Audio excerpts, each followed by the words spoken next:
जम्मू में ओबीसी तबके की मुख्तलिफ जातों और बरादरियों के तंजीमों के सदूर की जानिब से ओबीसी अधिकार तिरंगा यात्रा के बैनर तले मुश्तरका तौर अपनी मांगों को लेकर एहतजाज किया गया। उनका कहना था कि असेंबली में हमारा कोई नुमाइंदा नहीं है। हम चाहते हैं कि इंतजामिया के साथ साथ हुकूमत डोर टू डोर स्टेप पर सर्वे कराए और पंचायत के साथ साथ अर्बन लोकल बॉडीज में हमारे लिए रिजर्वेशन दी जाए। अगर ऐसा नहीं किया गया तो ओबीसी तबका सड़कों पर उतरकर एहतजाज करेगा और अदालत का भी दरवाजा खटखटाएगा। जम्मू से हमारे नुमाइंदे मीर इमरान की रिपोर्ट।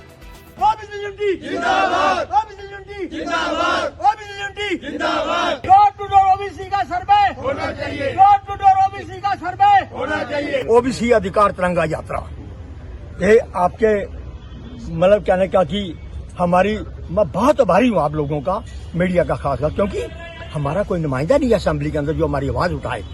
आप लोग हमारी आवाज को उठाते हो, मैं आपका बहुत बहुत धन्यवादी रहता हूं।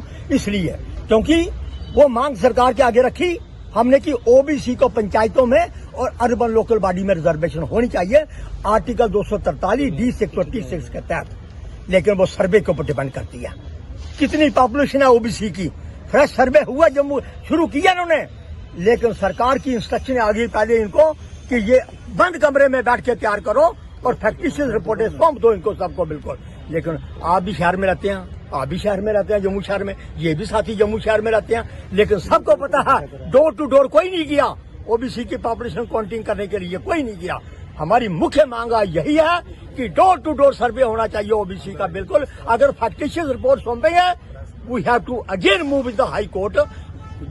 अब आने वाले वक्त में देखना होगा कि ओबीसी तबके के मसाइल का अजाला करने के लिए इंतजामिया के साथ साथ हुकूमत किस तरह के इकदाम उठाती है। देखते रहें कश्मीर उज़्मा, जल्द हाजिर होंगे कुछ और खबरों के साथ।